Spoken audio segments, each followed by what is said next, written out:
Hello, this is Amy from Bombastic Web Design, and I'm here to give you a video tour of the Consumer Barometer from Google.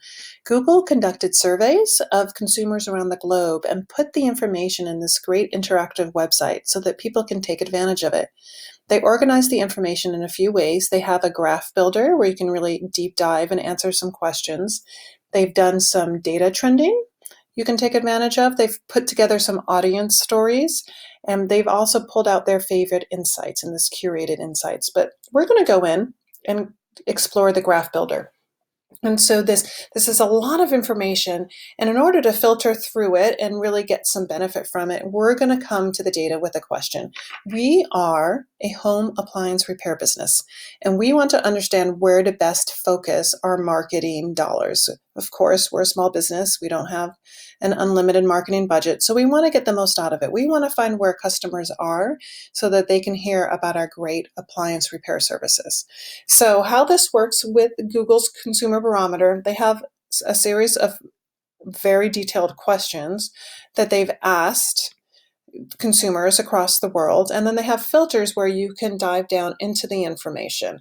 So we are going to start with the filters. Actually, I find it's easier to go through the data if you have already applied some filters and you can get to your question more specifically. So if we're going to look for people who might be in need of home appliance repair services, we're going to start with, for the country filter, the US. And this is actually a great time to point out the limitation to this tool is that it is done globally, so they didn't dive down locally. This is a very high-level tool, and it only surveyed a limited amount of people. There's more information you can find over here on the About if you really want to get specifics on the surveys. But keep in mind, this is high level, but it's still free and it's still helpful. So we're going to start with the US. For demographic, we're going to think about homeowners who own appliances. So we're going to start with some older age ranges.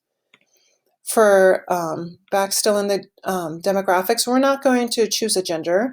You want to be careful not to dive too deeply into the filters because you'll really limit the size of the results and you won't get good information that way.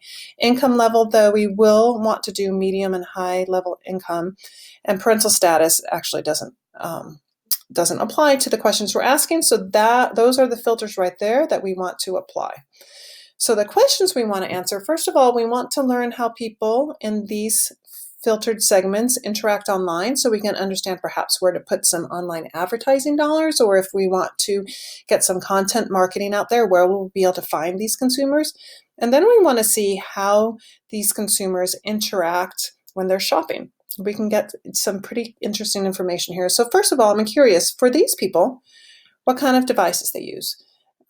Let's look at the types of devices. So most people have a phone, but not 100% of people have smartphones. It's a good thing to keep in mind, actually, especially the older you get with medium income. Only 62% of the people that we filter down to have a smartphone. So a reliance on a very mobile phone-based advertising campaign is probably not the best idea. Although people are much more likely to have computers. Look at 84 for the same segment here, which is 55 plus with medium income. 55 plus medium income, 74% of them do have a computer. So having some online advertising is a good idea. But look at this 26% here. You're not going to want to be 100% online because you'll miss out on that 26%. So that's one question that it helped us answer. Let's also think about, too, what kind of things people are. So if people are on their smartphones, what kind of online activities are they doing?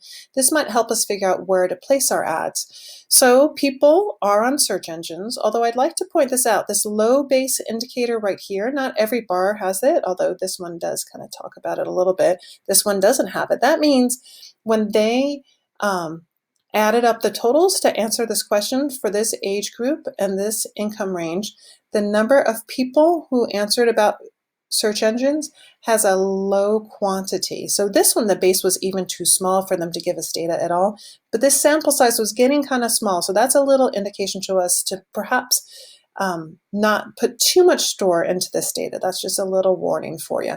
But if you look, a lot of people are using search engines. You know, even with some low base warnings, Our Generation X with medium income consumers, they're using search engines, as well as this older with high income are using search engines as well. What I'm kind of surprised in, if I look at this, there's only one group here that's really on social media. So we're looking at visit social networks, only one group, and they have a low base warning are on social media within a week. That actually kind of surprises me. I don't know if I would want to put too many ads on Facebook because my customers might not be there. They're definitely not playing online games. We're not going to place any ads embedded within online games.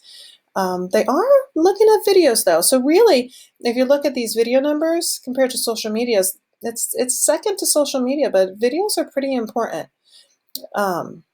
So that answers some questions about device usage. I want to get a little bit more specific about how people are researching products. And what's great about the Smart Shopper area is that once we start getting into there, we can apply a product filter about what products people have bought and then get really specific. So here are some people who have bought home appliances.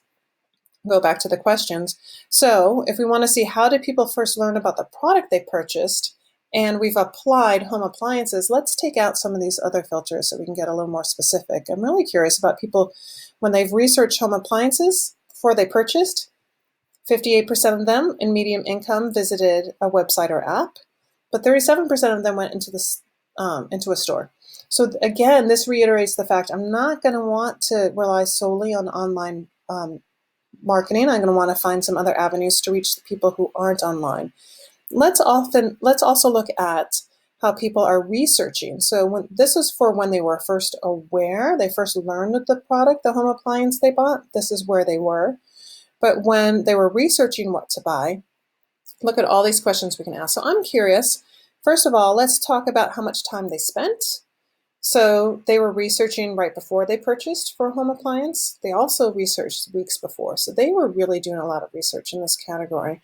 But I'm also curious, since we identified already that people also looked offline as when they were looking at information, here's where people turned to offline to make a purchase decision. They got referrals from people they knew. They looked at TV ads. Radio, not too prominent, but printed material and talking to someone in person, more prominent. And look at this, people went into the store. So perhaps coming up with a partnership for a local independent appliance retailer, perhaps I can partner up with them in order to advertise my repair services. That really would be a good place. Perhaps I could give them a commission for any business that they send my way. It might be a better place for my marketing dollars than devoting it to social media. I've already answered some questions there. So this gives you just an idea about how you can really dive into this data. I hope it helps you.